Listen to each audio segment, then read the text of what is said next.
زندگی کے بڑے فیصلے ہیں شادی. اب لوگ اکٹھے پڑھتے ہو لڑکے لڑکیاں. اپنی شادی کے فیصلے خود نہ کرو، اپنے ماں باپ کے حوالے کرو. اس میں شرافت بھی ہے، اس میں برکت بھی ہے، اس میں رحمت بھی ہے، اور اس میں والدین کی دعائیں بھی ہیں. کورٹ میرج کو ہوا نہ دو. Boy friend girl friend culture ہمارا نہیں ہے.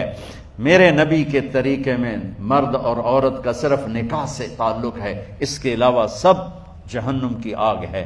اور والدین سے کہتا ہوں کہ اپنے بچوں سے پوچھ کے رشتے کرو، زبردستی مت کرو. میرا معاشرہ بہت سنگین قسم کے جرم کا شکار ہے.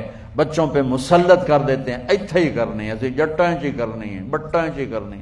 پتہ نہیں آئے کتوں جٹ بٹ. چلو تم ناراض نہ ہو، راجپوتاں چی کرنی. میں راجپوت ہوں، میں اپنی قوم کو بھی رگڑ دیتا ہوں. راجپوتاں چی کرنی، اگاں کرنی ہی کوئی نہیں. یہ ظلم و ستم اولاد پہ مت کرو. اپنی بچی سے پوچھو، اگر بیٹی ہاں کرے تو پھر قدم اٹھاؤ. اگر بیٹی کہہ دے میں نہیں کرنا چاہتی تو وہ نافرمان نہیں ہے. اللہ کے واسطے میری سنو. صرف تم نہیں سن رہے ہو، اس کیمرے سے لاکھوں کروڑوں لوگ سن رہے ہیں. اگر بیٹا یوں کہہ دے کہ ابا میں نے یہاں شادی نہیں کرنی، میرا جی نہیں چاہتا ہے، تو وہ بیٹا نافرمان نہیں ہے، فرما بردار ہے. اس نے شریعت کا حق استعمال کیا ہے. اب ایسا ظلم مت کرو کہ نہیں اتھے ہی کرنی ہے، اتھے گھروں نکل جا. زندگی تم نے تو نہیں گزارنی، زندگی تو بچے نے گزارنی. میں قربان جاؤں. ایک حدیث سنو پہلے، پھر اگلی بات سناتا ہوں.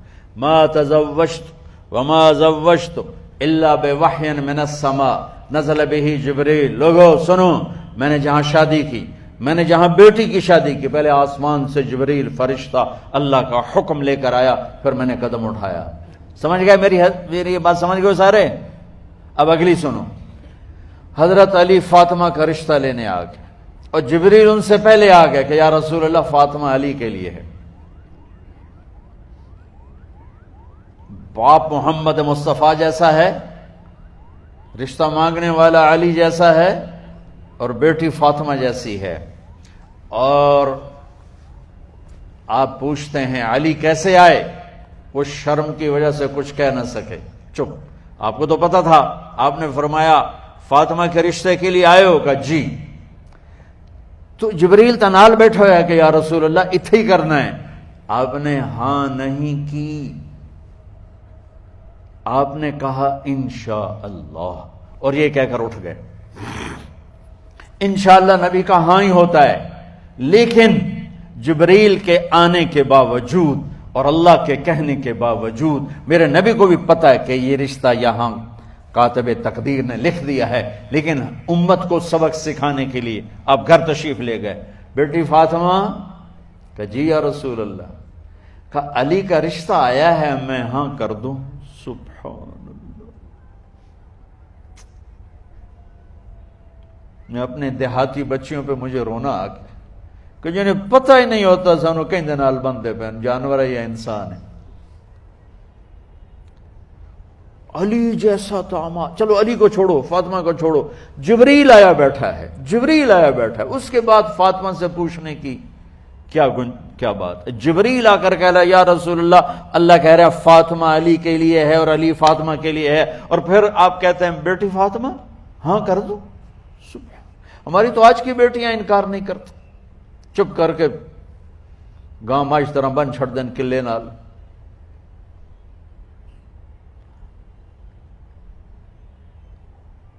کوئی ان کے اندر کے جذبات کو سننے والا کوئی نہیں ہوتا. اپنی انانیت پر یہ فیصلے کرتے ہیں. اور میرا نبی کہہ رہا بیٹی ہاں کر دو. سبحان اللہ. آپ کا کیا خیال ہے فاطمہ نے انکار کرنا تھا؟ یہ بیٹیاں نہیں انکار کرتی تو فاطمہ نے کہاں کرنا تھا؟ لیکن یہ سبق دینا تھا ان والدین کو جو نادانی میں نادانی کے فیصلے کر کے اولاد کو ہمیشہ ایک ٹھنڈی آگ میں دھکا دے دیتے ہیں. حضرت فاطمہ رضی اللہ تعالیٰ عنہا نے جب ہاں کی پھر آپ باہر نکلے. اچھا مزے کا واقعہ ہوا. حضرت علی اٹھ کے باہر نکلے تو صحابہ باہر کھڑے انتظار کر رہے تھے کہ کیا ہوا.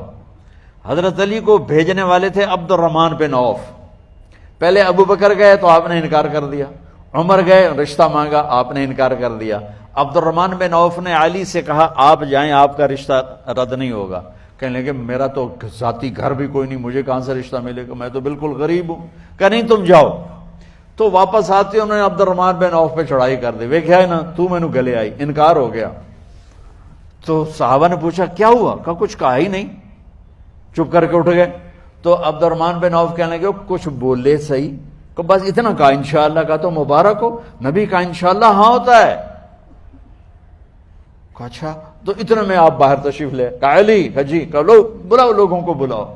ساری مسجد بھر گئی، آپ کی ساری مسجد فل ہو گئی۔ آپ ممبر پہ کھڑے ہوئے علی کو سامنے بٹھایا، کہا لوگو یہ جبریل میرے پاس اللہ کا پیغام لائے ہیں کہ میں فاطمہ بنت محمد کا نکاح علی بن ابی طالب کے ساتھ کر دوں۔ پھر آپ نے خطبہ پڑھا اور کہا کہ علی ہائے ہائے ہائے، میں نے فاطمہ بنت محمد کو 400 درہم مہر کے عوض تیرے نکاح میں دیا، تو نے قبول کیا؟ حضرت علی نے زور سے نعرہ لگایا میں نے قبول کیا، اور سجدے میں چلے گئے، اللہ کا شکر کا سجدہ ادا کیا۔ پھر میرے نبی نے وہیں سارے مجمع کو شہد کا شربت پلایا اور تازہ کھجوریں کھلائیں۔ اور پھر جب رخصتی ہوئی تو آپ نے حضرت علی سے فرمایا کہ آپ آ کے لے جاؤ۔ پھر آپ نے حضرت ام سلمہ، حضرت حفصہ